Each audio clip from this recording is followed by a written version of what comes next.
Om Namo Bhagavate Vasudevaya. Om Namo Bhagavate Vasudevaya. Narayanam Namaskritya Naram Chaiva Narottamam Devim Saraswatim Vyasam Tato Jayamudire Nashtaprayesha Bhadreshu Nityam Bhagavata Sevaya Bhagavati Uttam Shloke Bhaktir Bhavati Naistiki.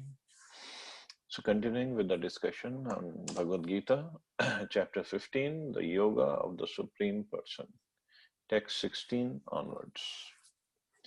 Dvamimam purusho loke ksharaschaksharev cha kshara sarvani bhutani kutastho akshar uchyate. Now Krishna explains, so previous verse he explained that I am sitting in everybody's heart and from me comes knowledge, remembrance and forgetfulness. And now he is talking about two kinds of people. There are two classes of beings, the fallible and the infallible. In the material world, every living entity is fallible. And in the spiritual world, every living entity is called infallible. As already explained, the Lord in his incarnation as Vyasadeva compiled the Vedanta Sutra. Here the Lord is giving, in summary, the contents of the Vedanta Sutra. He says that the living entities who are innumerable can be divided into two classes, the fallible and the infallible. The living entities are eternally separated parts and parcels of the Supreme Personality of Godhead. When they are in contact with the material world, they are called Jiv Bhuta, and the Sanskrit words given here are Kshara Sarvani Bhutani, mean that they are fallible. Any jiva who comes in contact with the material energy is fallible. Those who are in oneness with the Supreme Personality of Godhead, however, are called infallible. Oneness does not mean that they have no individuality, but there is no disunity, means the purpose is one. They are all agreeable to the purpose of the creation. Of course, in the spiritual world, there is no such thing as creation, but since the Supreme Personality of Godhead, as stated in the Vedanta Sutra, is a source of all emanations, that conception is explained. It's a little hard to understand. So, is a source of all emanations, like when we say, no, Balramji is first expansion of Krishna. And then from Balram, the first Chaturvyuha, Sankarshan, Pradyumna, Anirudh, and Vasudev come. They are expanded. But at the same time, there was never a time when Balramji did not exist. And there was never a time when this Chaturvyu did not exist. Just like Jiva are eternal, all the expansions of Krishna are also eternal. It's only at some time they were not there. They're just called expansions because they are expansions. Means they have the same qualities as Krishna. Of course, they manifest differently depending upon the duties, depending upon the service. So this is what Prabhupada is explaining here, that the jivas, even the jiva and the Supreme Lord, there is no disunity. They are all agreeable to the purpose of the creation. In the spiritual world, there is no disunity. See, since we in the material world, we are limited by time and space. So for us, everything has to be logically fit into this definition of time and space. The spiritual world is beyond time and space. There is no limit to the size of the spiritual world. We cannot say it can only expand up to 83 trillion miles. That's it. No, it can go as much as it wants. And similarly, there is no time conception there also. Like when, as I said, Balramji is first expansion of Krishna. True. But there was never a time when Balramji did not exist, or when Srimati Radharani did not exist. There was never a time. It's just for us to understand the Balramji is first expansion of Krishna means it's not like Krishna was alone and he expanded himself as Balramji because he wanted somebody to play with. It's not like that. So similarly, the jivas were also there. So that's what Prabhupada is referring to. Of course, in the spiritual world, there is no such thing as creation. But since the Supreme Personality of Godhead, as stated in the Vedanta Sutra, is a source of all emanations, that conception is explained. It's a source of all emanations. So everything comes from Him. Even Krishna says in Bhagavad Gita, Aham Sarvasya Prabhavo. Everything, material or spiritual, comes from me. So material creation, we can understand, it manifests and unmanifests. But the spiritual, there is no creation as such. It's always there. And even the material creation, it's always there. It manifests and unmanifests. But it's always there. It is also eternal. It's hard to understand. I know that. But it isn't. And especially on 8:30 on Sunday morning, it's very hard to understand. I know that. According to the statement of the Supreme Personality of Godhead, Lord Krishna, there are two classes of living entities. The Vedas give evidence of this, so there is no doubt about it. The living entities who are struggling in this world with the mind and five senses have their material bodies, which are changing. Now, it's another controversial, you can say, thing. It says in the verse only, any jiva in the material world is fallible. Fallible means it has a tendency to fall down. And any jiva in the spiritual world is infallible. It will never fall down. But we were in the spiritual world and we fell down. So how do we explain this? We came from spiritual world. And Krishna says any jiva in the spiritual world is infallible. It does not fall down.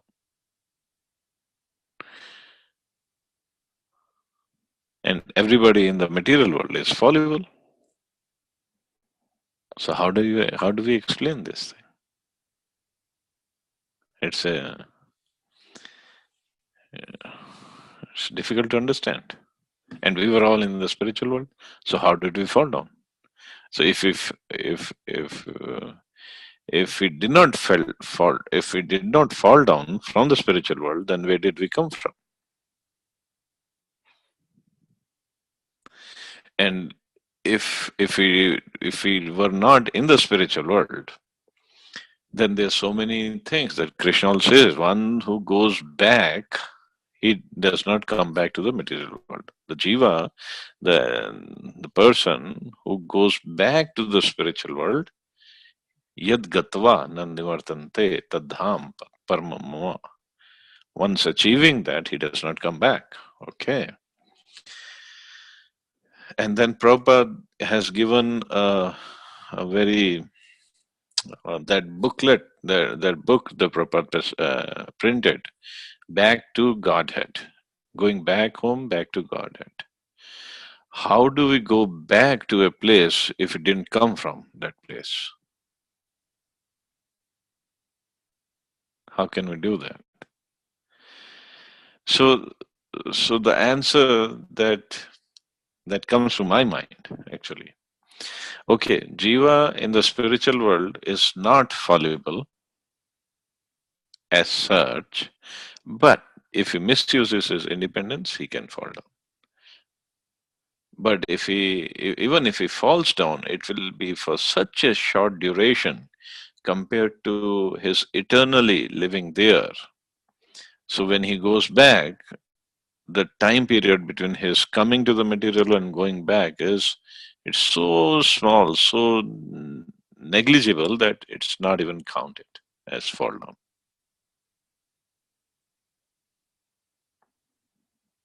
Just like we discussed, it's just like blinking of two or three blinking of eyes of Krishna.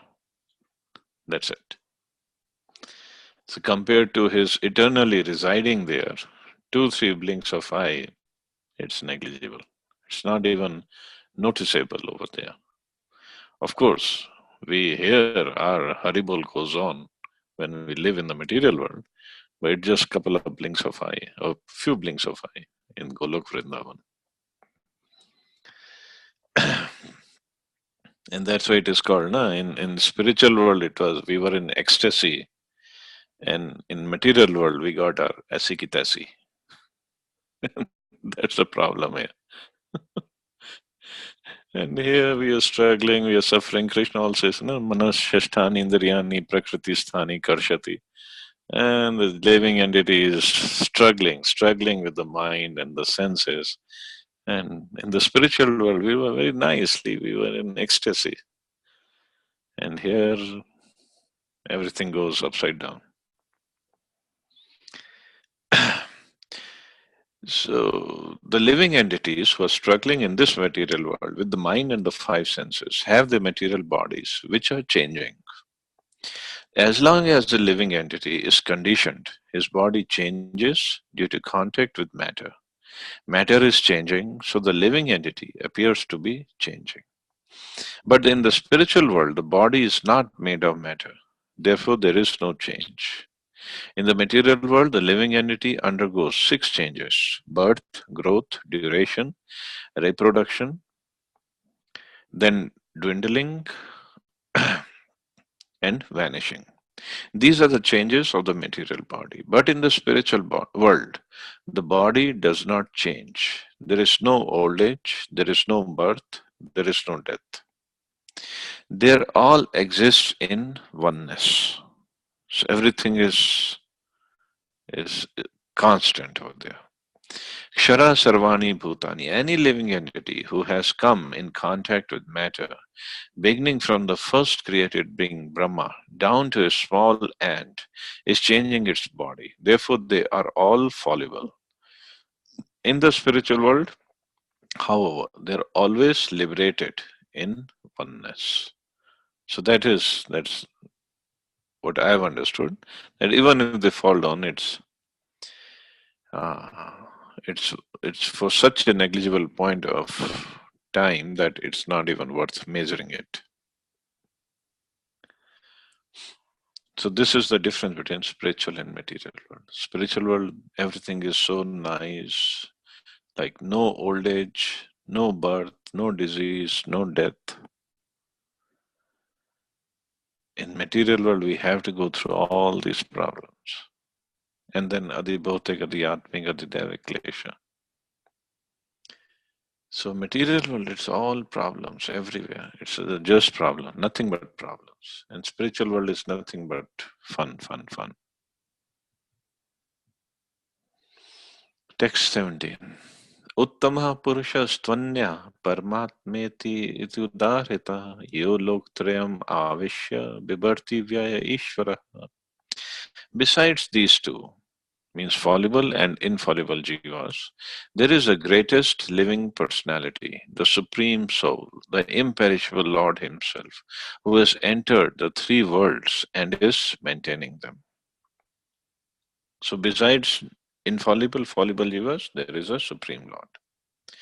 The idea of this verse is nicely explained in the Katha Upanishad and Shveta Upanishad. It is clearly stated there that above the innumerable living entities, some of whom are conditioned and some of whom are liberated, there is this supreme personality of Godhead who is Paramatma.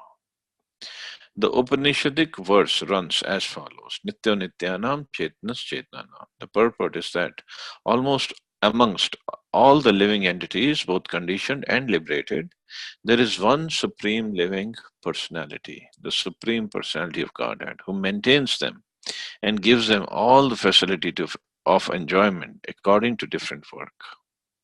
That Supreme Personality of Godhead is situated in everyone's heart as Paramatma. A wise who can understand him is eligible to attain perfect peace, not others. So he enters each and everybody's heart as Paramatma. And that is the Supreme Soul, is an expansion of the Supreme Personality of Godhead himself. So he does not come under the category of fallible or infallible Jiva, because he's not a Jiva.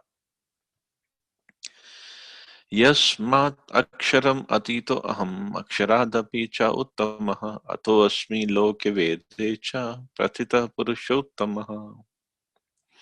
Because I am transcendental, beyond both the fallible and the infallible, and because I am the greatest, I am celebrated both in the world and in the Vedas as that Supreme Person. Now Krishna is coming to the real conclusion. Because I am transcendental, he is telling Arjuna, beyond both fallible and infallible, and because I am the greatest, I am celebrated as that Supreme Person. That Supreme Person means that person who is not fallible or infallible. Sometimes people say Krishna is very egotistic. He talks about himself all the time, and he says, "See how great I am." Well, he is great, so he's just telling the truth. There's nothing super duper about it. All he's saying, he's the greatest. Yes, because he is the greatest. If we talk like that, I am the greatest, then we are fools. We are fool number ones. We are nobody. We are nothing. But Krishna, on the other hand, he is a source of everything. He's source of all the energies. He's the original controller of everything, proprietor of everything, enjoyer of everything. And he's the greatest. And if he claims he's the greatest, there's nothing wrong with it. But it's just because of our envious attitude that we want to, uh, because we cannot grow in the stature as Krishna, so we want to cut him down to our size. So that's why people say, "Oh, you see how egotistic he is. He says he's the greatest." Well, he is the greatest. It's hard to understand Krishna because he plays his parts like that. He doesn't show that he's the greatest, but he is the greatest. And he claims here in Bhagavad Gita clearly. And that's why when Prabhupada, he was talking about uh, Islam and Christianity. In Islam, Pagambar Muhammad said, he is servant of God. Jesus Christ said he is son of God. And Krishna said he is God. So Prabhupada said, okay, Jesus, son is going to say the same thing. Servant is also going to say the same thing as the God said. But if God says, I am God, just listen to me, obviously the father or the master is going to say something more than the servant and the son. So it's better to listen to the father or the master. It's good to listen to servant or son. There's nothing wrong. But it's better to listen to the father. And here Krishna is clearly saying he's the greatest. In seventh chapter, I think he says, Mattaha paratram nanyat. There is no one superior to me. Krishna says that, clearly says that. There's no one superior to me. There is there was this boxer, no? Muhammad Ali. If you I mean if you have heard about him or if you have heard what he said, because he used to win so many matches. He used to say in the ring, I mean, with the hands raised like that, I am the greatest, I'm the greatest. Yes, he could be the greatest boxer at that time for few years. But later on, because he got so many hits on his head by the rival boxers, that he could not even hold a cup of coffee. His hands would shake and he couldn't even hold anything. So that happens to the material greatest person. The Krishna is greatest, not because he has acquired some qualities. He is the supreme God himself, so he is the greatest. Always. He will be always the greatest. So Prabhupada writes, no one can surpass the supreme personality of Godhead Krishna, neither the conditioned soul nor the liberated soul. He is therefore the greatest of personalities. Now it is clear here that the living entities and the supreme personality of Godhead are individuals. The difference is that the living entities, either in the conditioned state or in the liberated state, cannot surpass in quantity the inconceivable potencies of the Supreme Personality of Godhead. So we cannot surpass in quantity the inconceivable potencies that Krishna has. There's no way. It is incorrect to think of the Supreme Lord and the living entities as being on the same level or equal in all respects. There is always a question of superiority and inferiority between their personalities. The word Uttama is very significant. No one can surpass the supreme personality of Godhead. No one. And we are not going to become one with Him. There is no way. We cannot even become equal to Him. The word loke signifies in the Paurush Agam as confirmed in the Nirukti dictionary. Lokaite Vedarho Anena. The purpose of the Vedas is explained by the Smriti scriptures. The Supreme Lord, in his localized aspect of Paramatma, is also described in the Vedas themselves. The super soul coming out of the body enters the impersonal Brahm Jyoti. Then in his form he remains in his spiritual identity. That supreme is called the Supreme Personality. This means that the Supreme Personality is exhibiting and diffusing his spiritual effulgence, which is the ultimate illumination. That Supreme Personality also has a localized aspect as Paramatma. By incarnating himself as a son of Satyavati and Parashar, he explained the Vedic knowledge as Vyasadeva. So his localized aspect is Paramatma, and his Brahm Jyoti is a spiritual effulgence, but the person is the Supreme Personality of Godhead, or Krishna is a person there. So these are the three aspects of Krishna. And then Krishna says, Yo mamevam sammudo janati purushottamam sarva vidya bhajati mam sarva bhavena bharata. Whoever knows me as a Supreme Personality of Godhead without doubting is a knower of everything. So this word comes, yo mamevam sammudo. He therefore engages himself in full devotional service to me, O son of Bharat. So one who knows Krishna, he cannot do anything but engage in serving him. This verse that comes in 4th chapter of Gita, that Jan karma cha me devyam evam yuveti tattvataha tyakta deham punarjanma neti mameti. So Arjuna. Krishna says, one who knows my birth, transcendental birth, and activities, one who knows that in truth he never takes birth again in the material world. Why? The answer is given here. One who knows him, he will not do anything but engage in devotion service to him. And once one is engaged in devotion service to Krishna, then he gets purified and then he goes back to the spiritual world. Simple as that. So just knowing him is not enough. Actually, one who knows him, he will definitely engage in service. There are many people in India when we preach to, they say, oh, we know Krishna. I know Krishna. Well, the problem is if you know Krishna, you would be serving him. Because you don't know him, you think you know him. That's why you're not serving him. There are many philosophical speculations about the constitutional position of the living entities and the supreme absolute truth. Now, in this verse, the Supreme Personality of Godhead clearly explains that anyone who knows Lord Krishna to be the Supreme Person is actually the knower of everything. The imperfect knower goes on simply speculating about the absolute truth.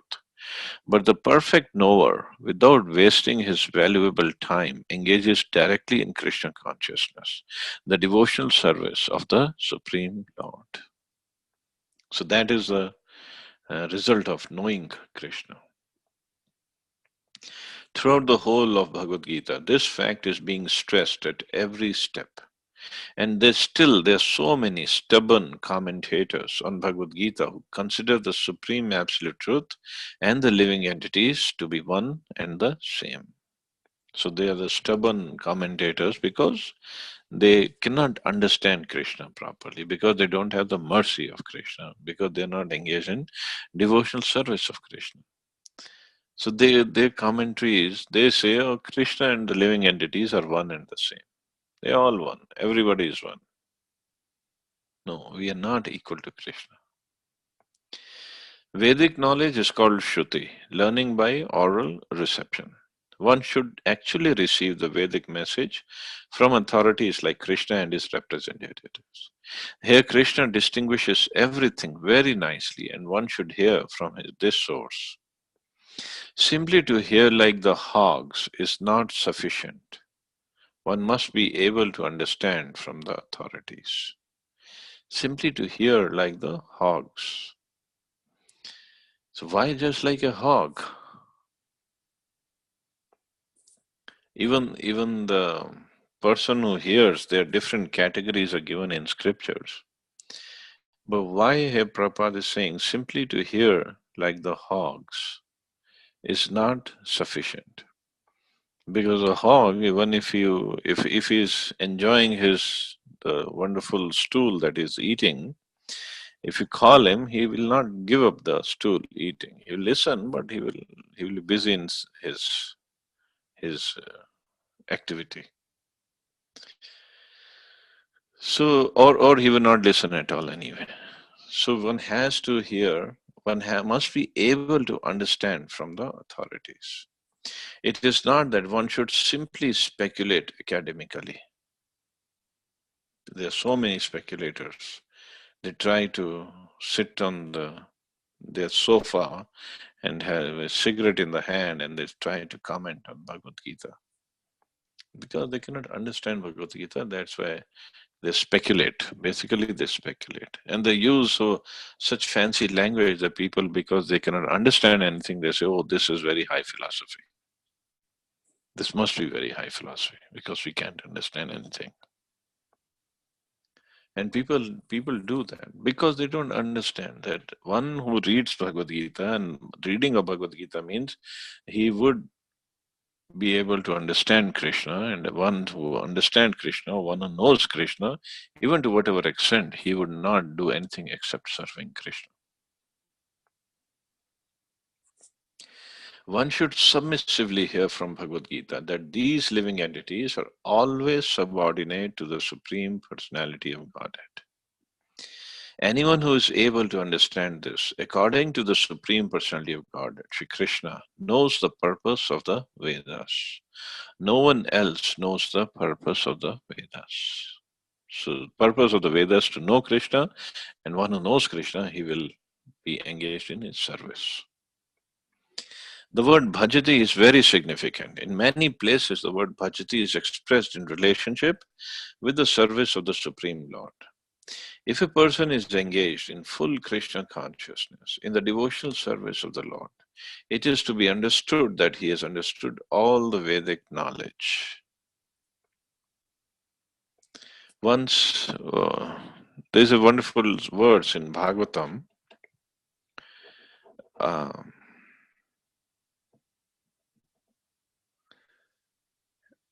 What's the Yad Jiva Agrivartet Nam Tubhyam? It starts. I'm forgetting the first. Ahobat. Ahobat.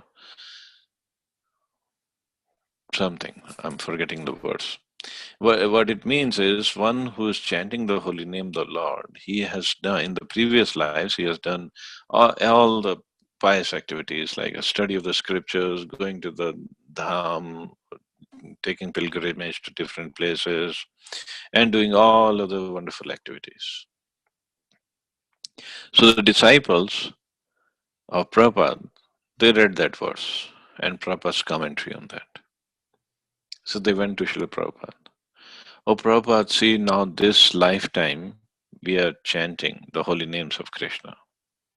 So that means, according to this verse, that means in the previous lives we have done all these activities of studying the scriptures, going to the dham, and doing all of the wonderful pious activities.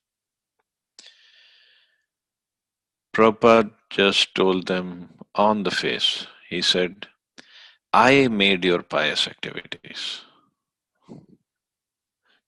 Prabhupada, first of all, he didn't want them to get puffed up. And secondly, they had to understand the position of Guru. Guru, even if we haven't done any pious activity, he can create our pious activities. And he can give us the bhakti process. That's how potent a Guru is. But here, Prabhupada is writing, if a person is engaged in full Krishna consciousness in the devotion service of the Lord, it is to be understood that he has understood all the Vedic knowledge. So the point here is, even if we don't understand the Vedic knowledge, if we are still engaged in the service of Krishna, it's the mercy of Guru, it's mercy of Prabhupada and Prabhupada's followers that we are still engaged. In the Vaishnava Parampara, it is said that if one is engaged in the devotional service of Krishna, then there is no need for any other spiritual process for understanding the supreme absolute truth. Any other process means Gyan Kand or Karm Kand or anything else. He has already come to the point because he is engaged in the devotional service of the Lord. He has ended all preliminary processes of understanding. But if anyone, after speculating for hundreds and thousands of lives, does not come to the point that Krishna is the Supreme Personality of Godhead and that one has to surrender there, all his speculation for so many years and lives is a useless waste of time. Prabhupada's purpose are amazing. So we can go on speculating about Krishna for hundreds and thousands of lifetimes. But if you don't engage in his service, everything is wastage of time. And what's the service? How do we serve? By 9 processes. Shravanam, Kirtanam, Vishnu Smaranam, Padsevanam, Archanam, Vandanam, Dasyam, Sakyam, Atmanivedanam. And in that, actually, Jiva Goswami, he adds a 10th process also. He said there's a 10th process as well. What is that? He says Ikshanam. Ikshanam means taking darshan of the deities of the Lord. So that darshan part is not in any of the 9 processes. But he says even taking darshan is also constitutes as devotional service.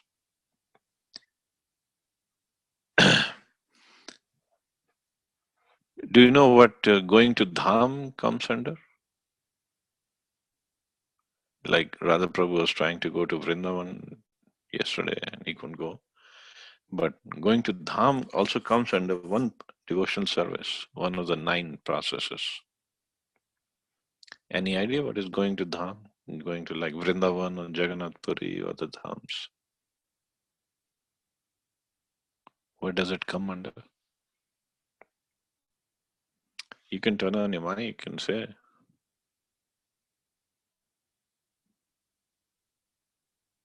Tirth Yatra. Tirth Yatram, there is no Tirth Yatram.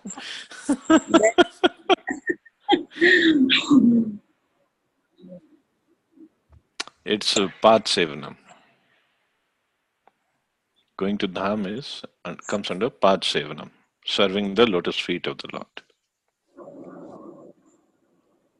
So we should go to Dham, but don't go to Dham to drink some wonderful lassi and eat some wonderful jalebis. I mean, not for that purpose only. I mean, that can be part, or I'm pretty sure Ashok Prabhu would say going to Dham to take bath in the sea. That's also not. uh, that, that could be a side benefit. Huh, Prabhuji? As a look, who is talking about lassi and jalebi? Uh, and sea bathing. You don't move an inch, and when you see lassi and jalebi, Prabhuji, That's what I'm saying. And sea bathing and that the jharna bathing or Jharna. whatever we do. Well, those things make the going to Dham more relishable. That's all. More savipe, more seva padikam. So, but one should go to Dham to take darshan and to listen to katha. Basically, purpose is to listen to katha of those places. So anyway, where are we? He has, but if anyone, after speculating for hundreds of thousands of lives, does not come to the point that Krishna is a supreme personality of Godhead, all his speculation is simply a wastage of time. Now, text 20, the last verse of this chapter 15. Iti guyatamam shastram idamuktam maya naga etad buddhva buddhimanas syat krit krityascha bharata. This is the most confidential part of the Vedic scriptures, O sinless one, and it is disclosed now by me. Whoever understands this will become wise, and his endeavors will know perfection. The Lord clearly explains here that this is the substance of all revealed scriptures, and one should understand this as it is given by the Supreme Personality of Godhead. Thus, one will become intelligent and perfect in transcendental knowledge. In other words, by understanding this philosophy of the Supreme Personality of Godhead and engaging in his transcendental service, everyone can become freed from all contaminations of the modes of material nature. So everybody can become freed if we do the service properly in the proper mode. So this is most confidential knowledge is actually engaging in pure devotional service. Devotional service is a process of spiritual understanding. Wherever devotional service exists, the material contamination cannot coexist. So wherever there's real service, the material contamination cannot be there. Devotional service to the Lord and Lord Himself are one and the same because they are spiritual. Devotional service takes place within the internal energy of the Supreme Lord. It comes under Yogamaya category. And here Krishna is saying, Prabhupada is saying, devotional service to the Lord and Lord Himself are one and the same because they are both in spiritual category. So one place Prabhupada has written, Bhakti, Bhakt and Bhagwan. They're all spiritual. Because Bhakt has to be spiritual also to perform that spiritual activity. But then it depends how long we remain spiritual and how much we become material or how much we are material. So it's all up to us. The Lord is said to be the sun, and ignorance is called darkness. When the sun is present, there is no question of darkness. Therefore, whenever devotional service is present under the proper guidance of a bona fide spiritual master, there is no question of ignorance. Everyone must take to this consciousness of Krishna and engage in devotional service to become intelligent and purified. Unless one comes to this position of understanding Krishna and engages in devotional service, however intelligent it may be, in the estimation of some common men, he is not perfectly intelligent. The word anag, by which Arjun is addressed, is significant. Anag means that unless one is freed from all sinful reactions, it's very difficult to understand Krishna. One has to become free from all contamination, all sinful activities. Then he can understand. But devotional service is so pure and potent that once one is engaged in devotional service, he automatically comes to the stage of sinlessness. Automatically, he comes to the stage of sinlessness. So while one is performing devotional service in the association of pure devotees in full Krishna consciousness, there are certain things which are required to be vanquished altogether. The most important thing one has to surmount is the weakness of the heart. Hirday Dorbalyam. What is the Hirday Dorbalyam that Arjun speaks about in the second chapter? Means he could not decide that time. His Hirday Dorbalyam, the weakness was he could not decide. And ours is we get attracted by Maya very easily. The first fall down is caused by the desire to lord it over material nature. The desire to lord it over material nature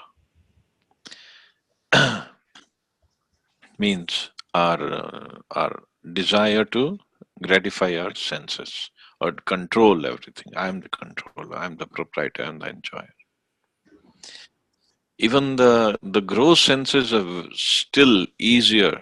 Of course, they are also very difficult, but comparatively, it's easier to control than the subtle senses. While in the devotional service, our subtle senses are even stronger. Our desire to have the power, position, name, fame, that is even stronger to control. So all these things have to be given up. Thus one gives up that the first fall down, because of fall down, thus one gives up the transcendental loving service of the Supreme Lord. The second weakness of the heart is that as one increases the propensity to lord it over material nature, he becomes attached to matter and the possession of matter. The problems of material existence are due to these weaknesses of the heart. In this chapter, the first five verses describe the process of freeing oneself from these weaknesses of the heart, and the rest of the chapter discusses Purushottam Yoga. So if we give up, somehow we overcome these weaknesses of the heart and those wonderful qualities that Krishna speaks about in the, I think it was in the 6th verse, where he says, no? Yeah, it was 6th verse. No, I'm sorry, not the 6th, 5th verse.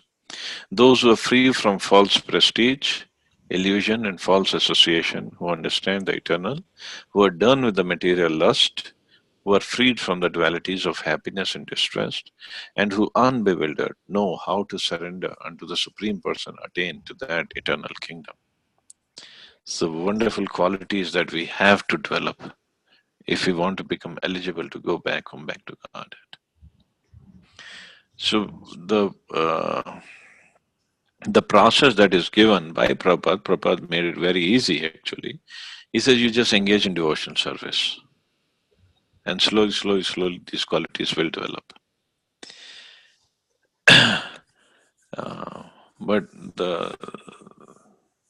But while engaging in devotional service, we have to keep track of if we are developing even 0.0001% of these qualities or not. So we have to keep track. We have to analyze ourselves every day. We have to do some introspection. If I am doing this or not, am I being free from false prestige or not? And not just false prestige, even a desire to have that prestige, false prestige. That can be a big problem in making advancement. That's what Chaitanya Mahaprabhu says, Trinadapi Sunichena Taroriva Sahishna Manina Manadena.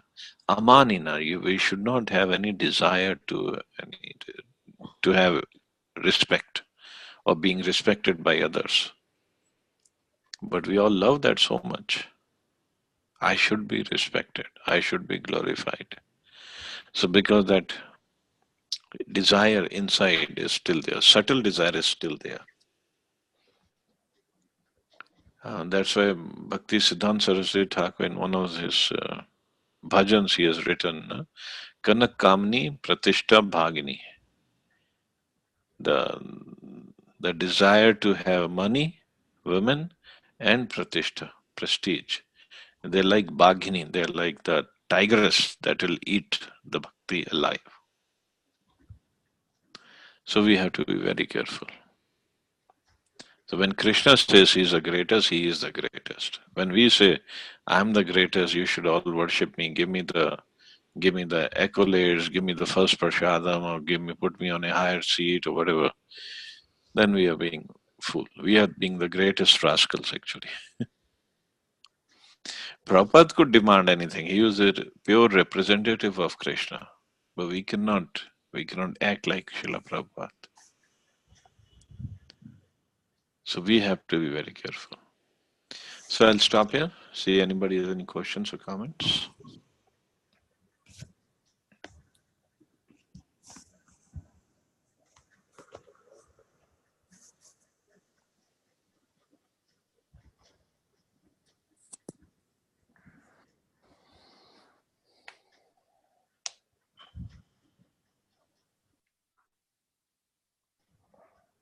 Hare Krishna, Prabhuji. Hare Krishna, Prabhu. Yes, Prabhu.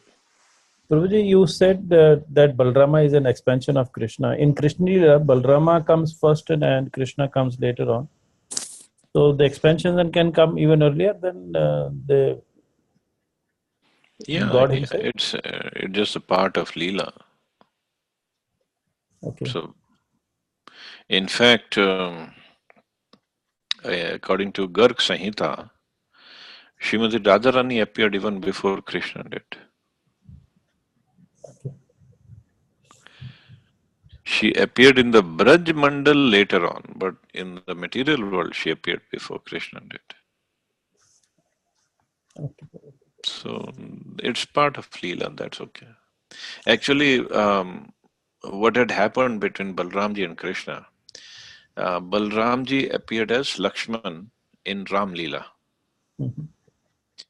So when Ram was going to go to forest, take Banvas, so Lakshman tried to stop him. And Lord Ram never listened to him. He said, no, we have to go. So at that time, Lakshman said, because I'm the younger brother, you don't listen to me, so next time I'll appear as elder brother. Okay. Of course, Krishna never listened to Balramji either, but that's a different story. So he thought, if I appear as elder brother, you will listen to me. But this was out of love only, nothing else.